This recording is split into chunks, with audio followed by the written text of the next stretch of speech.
नमस्कार, सियासी अखाड़ा देख रहे हैं आप। मैं हूं आपके साथ वरुण गोयल। हरियाणा में सत्ता के सेमीफाइनल आदमपुर उपचुनाव के बाद अब इंतजार 2024 में होने वाले फाइनल के मुकाबले का है, लेकिन उससे पहले कई तरह के सवाल हैं।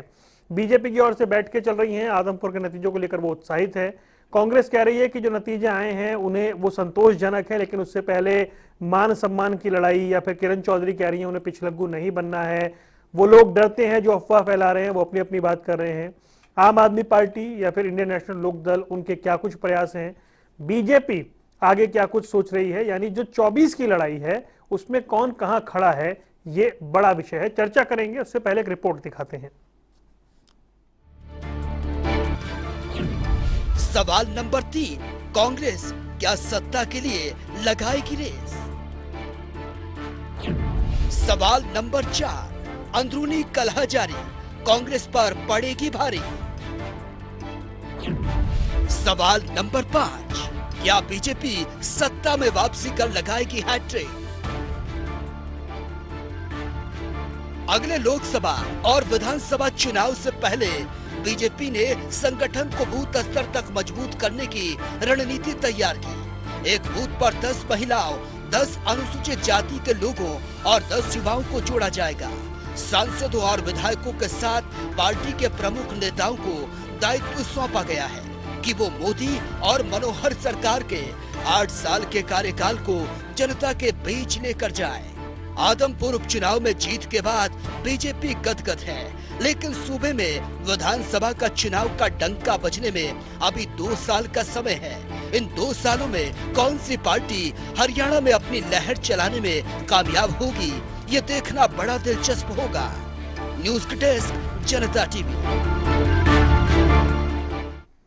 और चलिए चर्चा करते हैं। 4 खास मेहमान हमारे साथ जुड़ गए हैं। प्रोफेसर विदु रावल भारतीय जनता पार्टी से हैं, वेद प्रकाश विद्रोही कांग्रेस का पक्ष रखेंगे, अर्जुन सुढैल इंडियन नेशनल लोक दल से, और पंकज बेनीवाल हैं आम आदमी पार्टी से। विद्रोही जी, मैं शुरुआत आपसे करना चाहूंगा। सभी पार्टियों का अपना अपना काम रहता है। बीजेपी विधायक दल की बैठक बुलाकर विधायकों के जो मामले हैं उनको जानने की कोशिश कर रही है या एड्रेस कर रही है। दूसरी ओर आपके यहाँ ये कहा गया कि जो नतीजे हैं बड़े संतोषजनक आए हैं। मैं समझना ये चाह रहा हूं कि बयानबाजी का सिलसिला नहीं थम रहा है। आज किरण चौधरी ने कहा कि वो किसी की पिछलग्गू नहीं बनेगी। उन्होंने कहा कि ये मान सम्मान की लड़ाई है।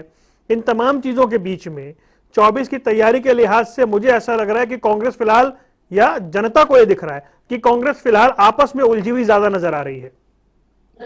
वरुण जी, आपको, रावल साहब को, बेनीवाल साहब को और सुढैल साहब को मेरा नमस्कार, और साथ में हरियाणा वर्ग के दर्शकों को भी मेरा नमस्कार। कांग्रेस में कोई गुटबाजी नहीं है, कोई फुटबॉल नहीं है, ओपिनियन ऑफ डिफरेंस है, और वो भी धीरे धीरे खत्म हो रहा है। उदय भान जी ने कुछ शब्द कहे थे जो नहीं कहने चाहिए, वो उन्होंने मान लिया, और किरण चौधरी जी से बात कर समस्या का समाधान उसका कर दिया। और जहां तक 2024 का बात है, 2024 में हम मिलकर लड़ेंगे और डायरेक्ट लड़ाई होगी। ये सीधा चुनाव भाजपा और कांग्रेस के बीच में होगा। इनेलो के साथी भी लड़ेंगे, आपके साथी भी लड़ेंगे, और निर्दलीय भी लड़ेंगे, और हर एक को लड़ने का अधिकार है। और ये भी कोई आवश्यक नहीं है कि भाई बीजेपी और जजपा भी मिलकर लड़े, हो सकता है वो भी अलग लड़े। बात यह है कि जनता प्रदेश की बीजेपी को हटाने का मन बना चुकी है। ये 3 उपचुनावों के परिणामों से सामने आ गया। 2 में ये हारे हैं, और एक उपचुनाव इन्होंने जो कुलदीप जी ने 30,000 वोटों से जीता था कांग्रेस में रहते हुए, वो सारे इकट्ठे होने के बाद भी वो 15,000 पर आ गए। और वो 15,000 की भी कोई खास जीत नहीं है, क्योंकि 57 गांवों में से 49 गांवों ने कांग्रेस को 2,500 वोटों से जिताया, और 8 गांवों ने केवल 17,440 वोटों से बीजेपी को जिताया। इसका मतलब है व्यापक जो जनमत है वो बीजेपी के खिलाफ है। ये तीनों उपचुनावों का व्यापक और गहराई से विश्लेषण मुझे कायदे से अगले मेहमान की ओर जाना था, लेकिन मैं इसलिए वापस आपके पास आ रहा हूं कि आपने मेरे सवाल का जवाब नहीं दिया। अगर ये विषय खत्म हो गया है किरण चौधरी उदय भान, तो अब से कुछ देर पहले किरण चौधरी को यह क्यों कहना पड़ा कि मेरे बारे में अफवाह उड़ाते हैं, मैं किसी की पिछलग्गू नहीं हूं, कांग्रेस में बहुत सारे लोग ऐसे हैं जो पूरी तरह कांग्रेसी नहीं है, आप कह रहे हैं बात खत्म हो गई, यहाँ तो रोज तर्कश से तीर निकल रहे हैं। देखिए नेता से कुछ सवाल पूछे जाते हैं, जवाब देगा। मान सम्मान की बात वो ठीक कह रही हैं, उनके मान सम्मान को ठेस पहुंची, इसलिए उनका कहना गलत बात नहीं है। दूसरी बात ये सत्य है कि कांग्रेस में कोई किसी का पिछलग्गू नहीं है।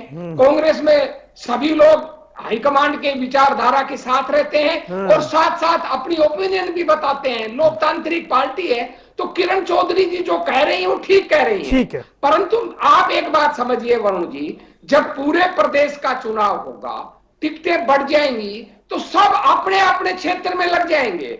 जिसको जहां जिसका प्रभाव है वही लड़ाई लड़ेगा, वो फालतू बातों में पड़ेगा ही नहीं। जब जब चुनाव होता है, कांटा निकालने की सब लोग परंपरा भी तो अपने आपके यही है ना सर। चलिए मैं आगे बढ़ता हूँ। मैं कह रहा हूँ कांटा निकालने की परंपरा भी तो आपके यही है। मैं आगे आऊंगा प्रोफेसर। नहीं, वो कांटा निकालने की परंपरा भी चलती रहती है और चुनाव भी चलते रहते हैं, कांग्रेस भी चलती रहती है और हम जीतेंगे। और पूरे देश में जो माहौल बन रहा है, हाँ। वो हमारे पक्ष में बन रहा है। और भाजपा जिस तरह हरियाणा के अंदर अपनी जन विरोधी नीतियों के कारण जनता के अंदर बदनाम होती जा रही है, उसके आप अच्छे परिणाम निकले। ठीक है प्रोफेसर विधु रावल, 24 की तैयारी के लिहाज से बीजेपी इस बात पे आनंदित है कि कांग्रेस में आपसी गुटबाजी है, हालांकि विद्रोही जी कह रहे हैं नहीं है, या यही आपके लिए है, या फिर पार्टी की तैयारी अलग से चल रही है 24 को लेकर? वरुण जी आपको नमस्कार, आप माध्यम से टीवी के सभी दर्शकों को नमस्कार और सभी हमारे जो साथी देखिए, मैं सुन रहा था विद्रोही जी की बातें है, थोड़ी अवसर दिया हमें, वो बहुत सारी अजीब अजीब सी बातें कह गए। लेकिन आपके सवाल का ही पहले जवाब दूं मैं। भारतीय जनता पार्टी कांग्रेस पर डिपेंडेंट नहीं है। ठीक है, भारतीय जनता पार्टी के बहुत सारे स्टार कैंपेनर राष्ट्रीय स्तर और प्रदेश स्तर पर कांग्रेस पार्टी में काम करते हैं, कांग्रेस पार्टी के सदस्य बनकर उनके नेता। लेकिन इसके बावजूद भी भारतीय जनता पार्टी का जो सबसे पार्टी का आवाज आ रही है, ये डिस्टरबेंस है, किसी कहीं से पीछे से आवाज आ रही है। आप बोलिए राहुल साहब, बाकियों से मेरी गुजारिश है पर म्यूट कर ले, कहीं आवाज आ रही है तो। जी बोलिए। भारतीय जनता पार्टी का सबसे बड़ा कोई दुर्ग है तो वो देश और प्रदेश की जनता है, जिसके लिए हम दिन रात कार्य करते हैं। हम जिस प्रकार गरीब कल्याण के लिए कार्य करते हैं, किसान उत्थान के लिए कार्य करते हैं, जिस प्रकार लास्ट माइल डिलीवरी है हमारी, और एक के बाद एक चुनाव साबित कर रहे हैं। किस प्रकार से अभी वेद प्रकाश विद्रोही जी ने चुनावों के बाद बताई, इन्होंने ये नहीं बताया कि जो 4 उपचुनाव हुए हैं उनमें से एक में इनकी जमानत जब्त हुई, एक में जमानत थोड़े से वोटों से बच पाई। लेकिन ये भारतीय जनता पार्टी जो कि चारों के चारों चुनाव में ऐतिहासिक प्रदर्शन करके आई है, इतिहास में कभी इतनी वोट नहीं मिली, उससे कई गुना अधिक वोट लेकर आई, उसको आईना दिखाने से नहीं भूले। खैर, माफी चाहूंगा उनकी इस बात पर। उनको बता दूं मैं कि जो आदमपुर का चुनाव हुआ था उसमें भारतीय जनता पार्टी को 51.32% वोट मिले, कांग्रेस को मिले 39.35%, 12% का अंतर। और ये तो कब, जब इंडियन नेशनल लोकदल और आम आदमी पार्टी 3 और 2% पर सिमट गई और इन सभी चट्टे बट्टों ने अपनी वोट जो है भाजपा के विरुद्ध कांग्रेस को शिफ्ट करवा दी। इसके बावजूद भी अंतर 13% का, यानी 51%, जिसकी लड़ाई लड़ने के लिए एक के बाद एक भारतीय जनता पार्टी के राष्ट्रीय अध्यक्ष अमित शाह जी से लेकर जगत प्रकाश नड्डा जी तक कहते रहे हैं, उसको हमने अचीव किया।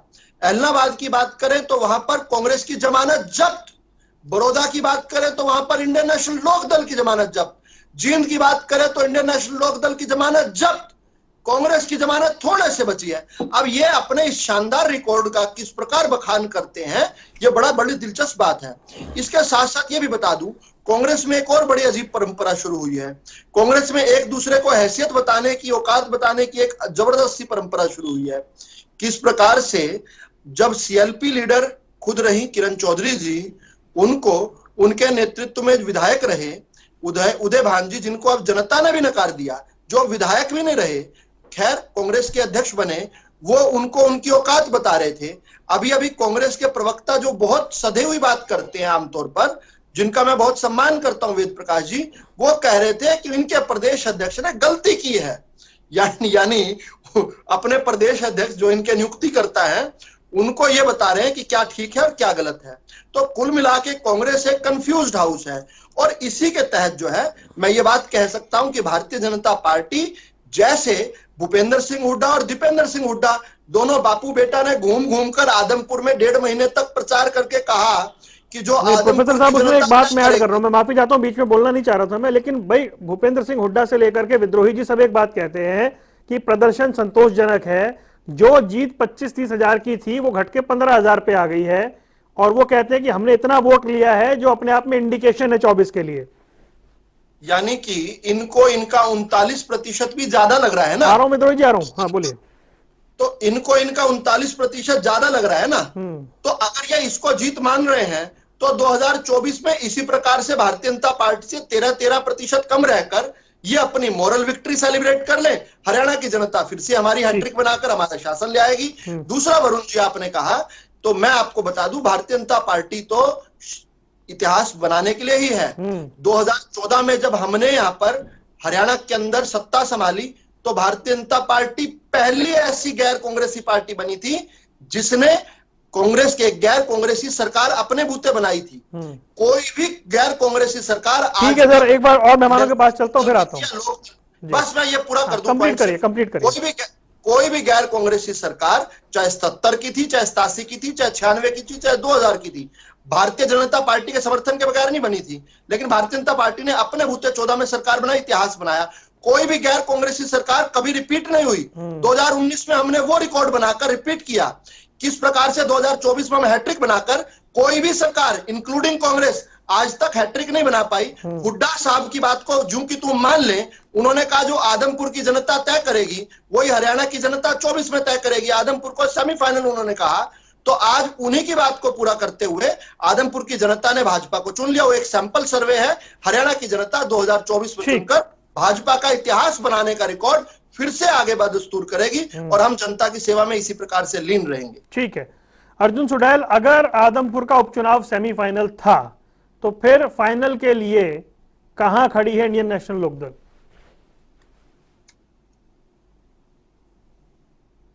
वहां पर कहीं ना कहीं जिस तरह से प्रोफेसर साहब बड़ी बड़ी बातें कर रहे थे कि भारतीय जनता पार्टी ने ये किया, कहीं ना कहीं आप लोग सब लोग मानते हैं कि वहां कहीं ना कहीं कुलदीप बिश्नोई जी का, भजन लाल जी का गढ़ रहा है। उनका खुद का भी थोड़ा बहुत वहां वर्चस्व था। दूसरी बात, कहीं ना कहीं लोगों ने सोचा कि सरकार के 1.5 से 2 साल पड़े, तो उसमें कहीं ना कहीं भागीदार ने उनकी कर ली। लेकिन कुलदीप बिश्नोई जी आज तक भी विधानसभा में जाकर हल्के की आवाज नहीं उठाए। उम्मीद करेंगे कि आगे वो आवाज उठाए। और एक मेरी सलाह है भारतीय जनता पार्टी के प्रवक्ता से कि वो कहीं ना कहीं शब्दों को जरा सोच समझ कर बोले। अपशब्द या औकात जैसी शब्द या जच्चा बच्चा जैसी शब्दों का इस्तेमाल डिबेट में ना हो तो ज्यादा बढ़िया रहेगा, क्योंकि उसका जवाब फिर हम उसी तरह से देना जानते हैं जिस तरह से कि वो शब्दों का इस्तेमाल करते हैं। और दूसरी बात, सेमीफाइनल अभी हरियाणा प्रदेश में 3 उपचुनाव हुए। पहला चुनाव ऐसा है जो भारतीय जनता पार्टी ने कहीं ना कहीं कुलदीप बिश्नोई जी के दम पर जीता है। अगर इनका खुद का वहां कैंडिडेट होता तो वो चुनाव भी ये नहीं जीत पाते।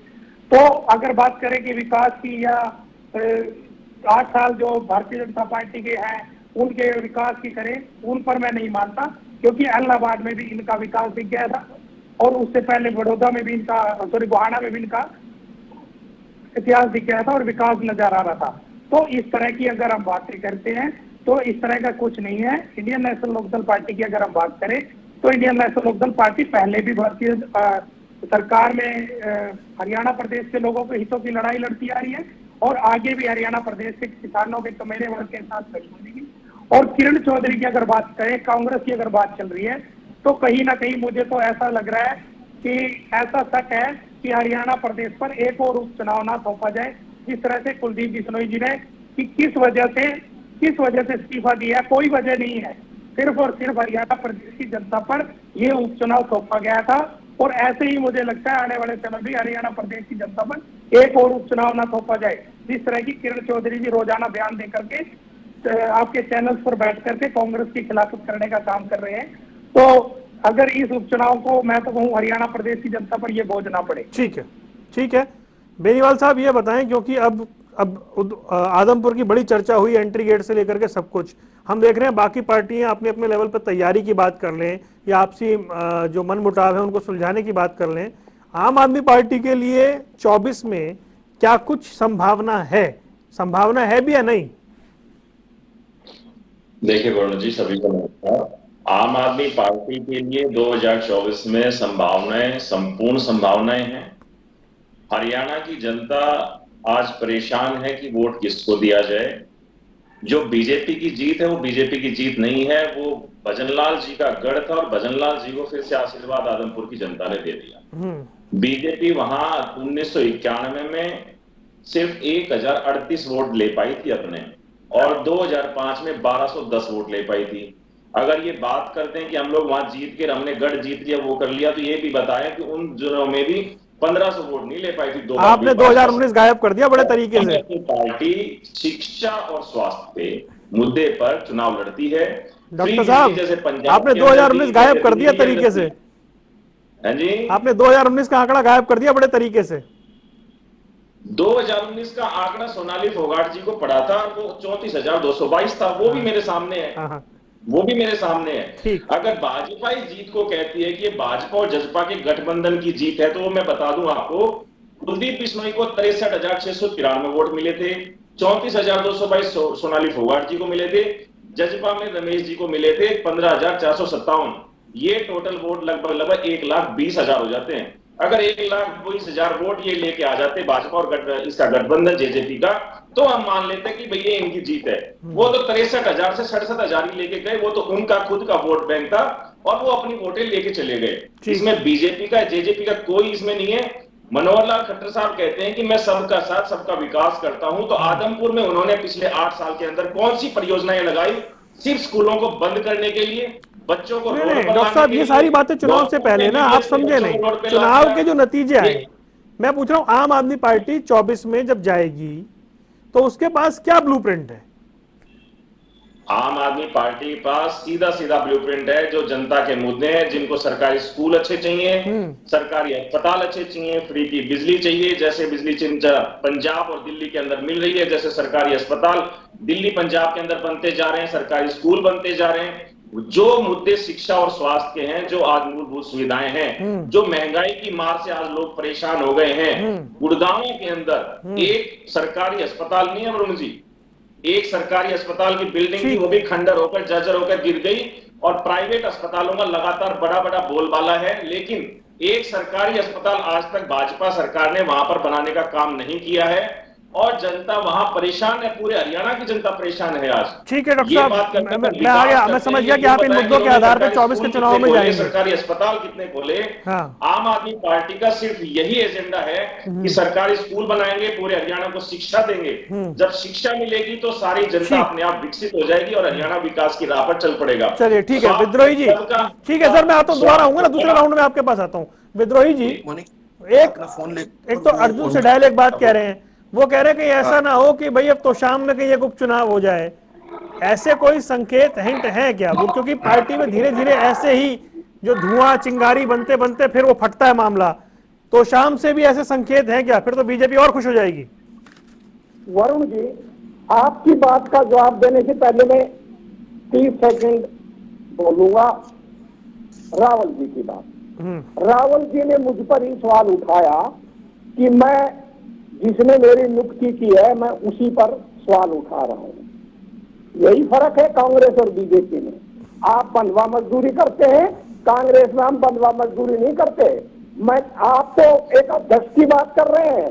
अगर आपको इतिहास का ज्ञान हो तो वेद प्रकाश विद्रोही ने तो पार्टी का और सरकार का एकमात्र प्रवक्ता होते हुए मुख्यमंत्री पर भी बड़े सवाल उठाए थे, और फिर भी मैं कांग्रेस में बना हुआ हूं। आपकी तरह नहीं है कि भाई नियुक्तियां सीएमओ के अंदर नागपुर में होती हो। आपको दूसरी बात, आपने बार बार ये जींद के उपचुनाव की चर्चा करते हैं। अरे भैया, जींद का उपचुनाव के बाद हरियाणा में विधानसभा का चुनाव हो चुका, उस उपचुनाव की चर्चा करना मैंने क्या है? क्या अगर मैं 2014 तक चला जाऊं, 2009 तक चला जाऊं? आपको 75 सीट का आपने नारा दिया था, 40 सीटों पर आपने, जनता ने आपको समेट दिया। जनता ने आपको 2014 में 19 में भी रिजेक्ट किया, और जनता ने इन 3 उपचुनावों में भी रिजेक्ट किया। आपने लंबी चौड़ी तो हाथ दी, पर मेरी एक बात का जवाब नहीं दिया कि 49 गाँव में आप 2,500 वोटों से हारे क्यों? और केवल 8 गांव में 17,000 वोटर से आप जीतते क्यों? आप इतने बड़े काम करते हैं। अब आ जाता हूं मैं वरुण जी की बात पे। वरुण जी, अगर आपने परसों का ही अखबार देखा हो या कल का, तो आपको पता चलेगा कि कुलदीप बिश्नोई को 8 जून 2022 को सुप्रीम कोर्ट ने लुकआउट नोटिस जारी करने से इनकार कर दिया था, पासपोर्ट वापिस देने से इनकार कर दिया था। 4 महीने बाद क्या हुआ? उसी सीबीआई ईडी ने परसों 30,000 कोर्ट से वापिस करवा दिया। सुप्रीम कोर्ट नहीं देता, पर 30,000 कोर्ट वापिस कर देता है, लुकआउट नोटिस वापिस, पासपोर्ट भी वापिस। तो आपको पता है वो किस लिए गए थे। अब इस पर कुछ ज्यादा कहने की जरूरत नहीं। अब जहां तक किरण जी का बात है, मैं समझता हूं किरण जी एक मजबूत महिला है। जब उनका पूरा परिवार कांग्रेस के विरोध में था, उनके ससुर ने खुद की पार्टी बनाई थी, अविपा, उनका राज था हरियाणा के अंदर, तब भी उन्होंने कांग्रेस नहीं छोड़ी। तो आज भी ऐसी कोई परिस्थितियां नहीं है कि वो कांग्रेस छोड़ेंगी। अर्जुन सुडैल चिंतित हो रहे हैं ना, बीजेपी वाले फैलाते हैं। एक बात इन्होंने कही, आपका अध्यक्ष मतलब हमारा अध्यक्ष हारा हुआ है। अरे आपका क्या है? आपका भी हारा हुआ है। दूसरों पर उंगली उठाने से पहले अपने अंदर भी देख ले। आपकी सरकार के 12 मंत्री चुनाव हार गए थे, ये है आपका रिकॉर्ड। आपका अध्यक्ष भी चुनाव हार गया था। धनखड़ साहब कहाँ चुनाव जीते हैं? तो राजनीति में कोई हार जाए उस पर तंज कसो, तो अपने पर भी देख लो कि आपका क्या है। और दूसरी बात, मैं बड़ी जिम्मेदारी के साथ कहता हूं, मैं लंबी चौड़ी नहीं आंकता। जनता ने इनको 2019 में भी रिजेक्ट किया है, जनता ने इन्होंने 3 उपचुनावों में भी रिजेक्ट किया है, और जनता इनको आगे भी रिजेक्ट करेगी। और कांग्रेस के अंदर मैं मानता हूं कि कांग्रेस के अंदर कुछ ज्यादा लोकतंत्र है, लोग अपनी बात कह देते हैं, बड़ी खुलकर कहते हैं, परंतु जब चुनाव आएगा तब ये बातें नहीं होंगी। आपके यहाँ भी यही हालत है। राव इंद्रजीत जी कितनी बार मुख्यमंत्री पर सवाल उठाते हैं। ठीक है विद्रोही जी, आगे आपकी बात मैं जवाब ले लूं, अब विस्तार में आगे आपकी बात में सभी दलों में रहता है। ठीक है, ये सभी दलों में वरुण जी रहता है, पर क्योंकि सत्ता की चाशनी जो होती है ना, फेविकॉल से कुर्सी उनको चिपका देती है। अच्छा। जब विपक्ष में होते हैं आप, तो वो सत्ता की चाशनी नहीं रहती, ठीक है, फेविकॉल का नहीं रहता, तो वो बातें जरा ज्यादा आ जाती हैं। वरना ये थोड़ी मोड़ी टकरार हर दलों में रहती है, कांग्रेस में भी है। हम तो बड़ी शालीनता के साथ और ईमानदारी से स्वीकार कर रहे हैं। ठीक है, प्रोफेसर विदु रावल जवाब देना चाह रहे थे जी, बोलिए प्रोफेसर साहब। मेरी आवाज आ रही है क्या? जी बोलिए। जी वेद प्रकाश जी, आपको बता दूं, बंधुआ मजदूरी किसको कहते हैं? सोनिया जी के बेटे विदेश में पढ़ते हुए आ जाएं और आप उनको नेता बना लें, आपके राष्ट्रीय अध्यक्ष का यहाँ पर चयन हो जाए और आंध्र प्रदेश में दूर बैठकर राहुल गांधी प्रेस कॉन्फ्रेंस करें। राहुल की शादी नहीं हुई तो प्रियंका, और प्रियंका के जो पिताजी माफी चाहूंगा पति हैं, उनको आप हरियाणा के 11,000 एकड़ लुटवा दें हरियाणा के किसानों को, और उसके बाद जो 2 छोटे छोटे बच्चे हैं रेहान और अयान, उनमें आप अपना नेतृत्व खोजने लगे। इसको बोलते हैं बंधुआ मजदूरी। नहीं वो कहा मेरी जहां तक बात, मेरी बात सुन, और नहीं आप इनसे एकड़ जमीन को 11,000 एकड़ जमीन बता रहे हैं। आप देखिए, मैं तो कुछ नहीं बोला ना, भाई साहब नोट किया, बड़ी झूठ, 2.5 एकड़ जमीन का लाइसेंस दिया था, उस पर आप मुझे लुटवाने 2.5 एकड़ लुटवाने ठीक है क्या? बोलते कुछ तो शर्म करो। 2.5 एकड़ जमीन का लाइसेंस तो दिए थे, उसकी कौन बात करेगा? देखिए वरुण अच्छा विद्रोही जी, मैंने सवाल बीच में कर लिया ना, ठीक है, रोकिए विद्रोही जी, चलिए। इन्होंने क्या कुछ नहीं बोला भाई आपने जो दावा किया उसमें उन्हें आपत्ति है। रावल साहब कंटिन्यू करिए। चलिए, तो इन्होंने कहा कि हमने केवल 2,500 एकड़ लूटे जो कांग्रेस के। अच्छा नहीं चलेगा। अरे भाई मैं तो आपके आपत्ति का पूरा मौका दे रहा हूँ आपको। अच्छा भाई साहब, मैं सुधार करने के लिए अवसर भी तो दीजिए। अच्छा सुनिए तो सही, ठीक है, अच्छा चलिए सुनिए। अच्छा 2.5 एकड़ जमीन को लूटे, जमीन बता रहा है। अच्छा 2.5 एकड़ अरे कुछ भाई साहब इतनी चमचागिरी चाटुकारिता करते नहीं नहीं नहीं ऐसे नहीं है, नहीं रावल साहब नहीं नहीं प्लीज, ठीक है।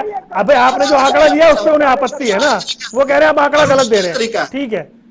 मैं सुधार कर लेता हूं, मैंने पहले भी सुधार किया। कितना 2.5 एकड़ लूटा, 2.5 एकड़ लूटा, इतना मान लिया, हाँ जोड़ लिया, कह रहे 2.5 एकड़ लूटा हमने, ठीक है चलिए 2.5 एकड़ खुद लूटा और बाकी हजारों एकड़ जो किसी रिलायंस के पास कहीं अलग अलग सेज के नाम पर लूटा, उस पर नहीं जाते मैं, लेकिन बंधुआ मजदूरी कितनी बता दूं। भारत माता की जय और भारत माता की विजय बोलता हूं। जिस दिन भारतीय जनता पार्टी इस बात से, इस पद से हटेगी तो मैं नहीं, मेरे जैसे लाखों करोड़ों कार्यकर्ता भारतीय जनता पार्टी के पास नहीं रहेंगे। ये तो हो गई हमारी बंधुआ मजदूरी। आप यहाँ पर टीवी पर खड़े होकर, अभी वरुण जी ने खुद बड़े अच्छे से बताया कि वाड्रा के दोनों बच्चे जो हैं, रेहान और आयान, अभी राजनीति में नहीं है। आप यहाँ पर ऑन स्क्रीन कह नहीं सकते कि अगर वो नेता, उनको आप अपना नेता नहीं स्वीकार कर सकते, कह दे तो अच्छा रहेगा। खैर मैं इस विषय पर तुरंत आता हूँ, वरुण जी की बड़ी महत्वपूर्ण डिबेट है, थोड़ा टाइम मिलता है। मैं आम आदमी पार्टी के प्रवक्ता की बात सुन रहा था, वो शिक्षा और स्वास्थ्य की खूब बड़ी बड़ी बातें कर रहे थे।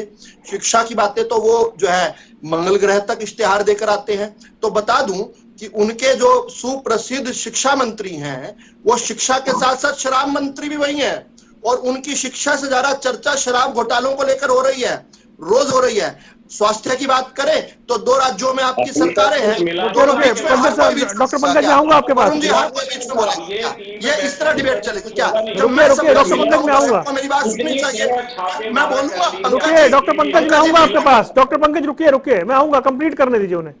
चलिए सर जल्दी से कंप्लीट करिए। हर किसी को उतावलापन है मेरी हर बीच में बोलने का, मैं किसी के बीच में नहीं बोलता हूं। इनके 2 राज्यों में सरकारें हैं आम आदमी पार्टी की, एक पंजाब में एक दिल्ली में। दोनों के स्वास्थ्य मंत्री महीनों से जेल में सड़ रहे हैं, जमानत उनको मिल नहीं रही, और इनके राष्ट्रीय अध्यक्ष उनको कट्टर ईमानदार बताते फिर रहे हैं। जमानत नहीं दे रहा कोई कोर्ट उन्हें, नीचे से लेकर ऊपर तक। किस प्रकार की तो इनका शिक्षा और स्वास्थ्य का मॉडल है। मैं जल्दी से इंडियन नेशनल लोकदल के अपने साथी की बात कहता हूं। उन्होंने कहा था कि शब्दों का ख्याल रखना चाहिए, बिल्कुल रखना चाहिए शब्दों का, मर्यादा का। लोकतंत्र के सबसे बड़े मंदिर प्रदेश के विधानसभा के अंदर किसने चप्पल दिखाई थी, और किसने कहा था बाहर आकर कि ये तो मेरे हाथ में चप्पल थी, अगर मेरे हाथ में बंदूक होती तो मैं विधानसभा में बंदूक चला देता। ऐसे आपके सुप्रीमो, आपके नेता, और हमें आप यहाँ पर पाठ पढ़ा रहे हैं। खुद एक इन्होंने एक और बात कही कि खुद का कैंडिडेट होता तो, जिनको खुद कांग्रेस से नकारा हुआ कैंडिडेट, जिनको कांग्रेस ने भी टिकट नहीं दिया, वो बीच में फिर ये देखिए तीसरा व्यक्ति बीच में बोला। अर्जुन आप ही के पास आऊंगा, इसके बाद आप ही के पास आ रहा हूं। अर्जुन कंप्लीट करने दीजिए, आपका मौका चला जाएगा। रावल साहब 30 सेकंड, ओनली 30 सेकंड्स। तो जिनके कैंडिडेट ने इंडियन नेशनल लोकदल तो ज्वाइन की 12:30 बजे, 11 बजे आपके वरुण जी, आपके संवाददाता पवन सिंघर के साथ यहां खड़े होकर उसने घोषित कर दिया कि मैं इंडियन नेशनल लोकदल का जो है कैंडिडेट बनने जा रहा हूं। 12:30 बजे पार्टी ज्वाइन करता है, 1.5 घंटा पहले घोषित कर देता है। ये दूसरों को बाहर के कैंडिडेट की बात बताते हैं। और मूल विषय क्या है, ये आदमपुर का चुनाव हुआ क्यों था? इसलिए हुआ था क्योंकि जो आदमपुर के एमएलए थे, उन्होंने कांग्रेस में आस्था छोड़कर भारतीय जनता पार्टी में आस्था जताई थी। ये कोई बाहर का विषय नहीं था। 30 सेकंड हो गए अर्जुन सुडाल, ठीक है 30 सेकंड हो गए अर्जुन सुडाल, जल्दी से। था कांग्रेस का नकारा हुआ था, तो इनका कौन सा दूध का दूल्हा था? इनका भी तो कांग्रेस से 2 महीने पहले ही आया था, और उनको भी ज्यादा समय नहीं हुआ। कांग्रेस छोड़ी, रुकिए उनकी बारी है, रुकिए आपके पास तो बीच में नहीं था 3%। रुकिए समय मेरे पास पता आपको समय कितना होता है। अर्जुन सुडाल के 30 सेकंड है, रुक जाइए। अर्जुन सुडाल के 30 सेकंड है। मैंने आपकी बात सुनी ना, आप सुनिए। देखिए इनका भी कैंडिडेट सबको पता है कि कितने दिन पहले कांग्रेस से आया है, जब उस पर ईडी और सीबीआई के छापे डलवाकर सुनिए ना। रुक जाइए, रुकिए भाई, 2 महीने बनाम 2 घंटे हो गया, ठीक है 2 महीने बनाम 2 घंटे हो गया। अर्जुन सुडाल कंप्लीट करिए। कुछ नहीं होता, महीने 2 महीने में सब बराबर है, आपका भी यही आता। दूसरी बात, और ये बात कर रहे हैं अमर सिंह चौटाला जी की विधानसभा में चप्पल निकाल ली थी, गोली निकाल ली थी। वो वही मैं आपको कह रहा हूँ कि जो कोई भी गलत बोलेगा और शब्दों के मर्यादा को अगर गलत करेगा तो उसके साथ यही होगा, वो चाहे कोई भी हो, चाहे विधानसभा में। अरे नहीं सर, अरे छोड़ दीजिए, इस मंच को छोड़ दीजिए, कम से कम ऐसी बात ना हो। अभय सिंह चौटाला जी ने भी जो कोई गलत बोला था, तब जाकर उन्होंने इस तरह के भाषा का उपयोग किया। ठीक है, इससे पहले आप लोग भी देखते हो कि विधानसभा के अंदर अगर अभय सिंह जी मुद्दों की बात करते हैं तो एक अकेले विधायक होते हुए भी, जो कांग्रेस के विधायक जो विपक्ष में होते हुए भी इतनी बड़ी बातें नहीं उठाते, प्रदेश के मुद्दों की, जनता की बात नहीं उठाते, तो अब मैं वही कह रहा हूँ कि अगर कोई भी गलत इस तरह की भाषा का प्रयोग करेगा तो उसे इसी तरह की भाषा में जवाब दिया। डॉक्टर पंकज बेनीवाल जी बोलिए, 30 सेकंड आपके सर। शिक्षा नीति ऐसी है, दिल्ली और पंजाब में सारे बच्चे स्कूलों और कॉलेजों के अंदर जाते हैं। भाजपा की अरे रुकिए प्रोफेसर साहब, रुकिए एमबीबीएस के बच्चे रोडों पर नहीं बैठे, बच्चों के पेरेंट्स रोडों पर नहीं बैठे। एमबीबीएस के जो बच्चे हैं, विदु रावल जी, अगर आपको पता हो तो रोहतक के अंदर धरना प्रदर्शन पर है। आप लोगों को शर्म आनी चाहिए भाजपा सरकार को, क्या बच्चों को पढ़ने नहीं देना चाहते हैं? और आप लोगों ने आज 4,500 स्कूलों को बंद करने का जो हरियाणा के अंदर बच्चों के साथ धोखा किया है, वो शिक्षा नीति आप लोगों की बिल्कुल आज उजागर हो गई है। हरियाणा की जनता बिल्कुल देख चुकी है भाजपा क्या शिक्षा के लिए, हमारे बच्चों की शिक्षा पढ़ाई के लिए क्या वातावरण हमारे हरियाणा के अंदर दे रहे हैं, और क्या केजरीवाल दिल्ली और पंजाब के अंदर रोडों पर लेकर के आना, बुजुर्गों को वहां पर। मैं माफी चाह रहा हूं सर, दोनों को रोकना पड़ेगा, समय मेरे पास इतना था और विषय शुरुआत ठीक होती है और बाद में अंत आते आते सब वैसा हो जाता है जैसा मैं चाहता तो नहीं हूं, पर ठीक है, 2 साल हैं अभी, 2 साल का रण, लेकिन उससे पहले के समीकरण पर चर्चा कर रहे थे। आदमपुर ने क्या टोन सेट किया, इस पे सब पार्टियों का अपना अपना आकलन है। देखना यह है कि अपर हैंड एज किसको है। आप चारों मेहमानों का जुड़ने के लिए बहुत बहुत शुक्रिया। तो आज सियासी अखाड़ा में फिलहाल इतना ही। बात हम कर रहे थे हरियाणा में उपचुनाव के बाद या सेमीफाइनल के बाद फाइनल के मूड को लेकर। यहां रुकना कुछ देर के लिए, खबरों का सिलसिला लगातार जारी है।